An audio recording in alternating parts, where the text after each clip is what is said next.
the fatherhood, or what ones would call the patriarchal. You might be familiar with this in terms of matriarchal, patriarchal. But the way that these subject matters have been presented is vastly different from the way that they were intended. Now, true, the motherhood was known. In other words, one would, generally speaking, know who their mother is. You understand? It's not hard to recognize that that child was born from that woman. If he was there, those witnesses, one saw it. But now the question often is, who is the father?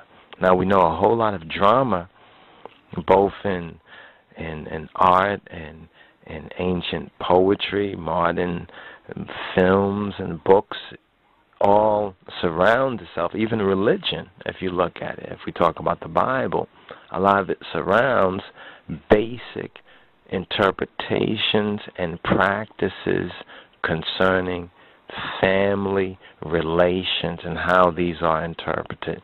I saw a page in Gerald Macy's lectures that was interesting when he was discussing Paul and Paul's interpretation of Christ, and you could say Paul's epistles and Paul's gospel, which seems to bring in the male wisdom, in a sense, as kind of superseding the female wisdom, or bringing in that father and that male aspect. And then something came to me.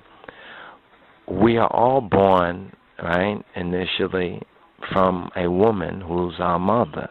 All of us, unless you test tube, but if you're born before a certain date, then most likely you came through your mother's womb, right? Now here's the thing that was interesting. But then there's a second birth. You see what I'm saying? So that's the motherhood being recognized. But there's a second part of the birth.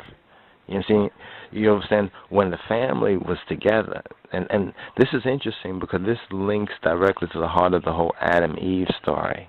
You see, the whole Adam-Eve mythology and story, and you'll find it in the book of Adam and Eve, where Adam and Eve, you can see this separation began between them. There was this great separation. Now, some people would say this is actual history, and this is a debate that we don't really even get into on those levels anymore, because it's a worthless debate trying to say, well, were they just human beings, or were they just mythology and not human beings? You see, if it's to pull white supremacy's and the counterfeit Christianity's wig back, as Gerald Macy did, well, of course, it's not historical, not in the sense of white supremacy and counterfeit Christianity. But since these ideas emanated out of Africa, this is what's interesting, and even many of these ideas can still be found in one form or fashion in Africa and Africans at home and abroad, it would behoove us to investigate it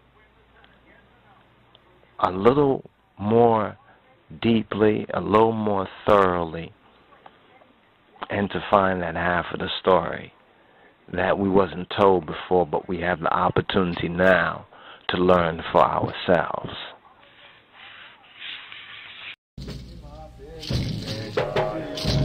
My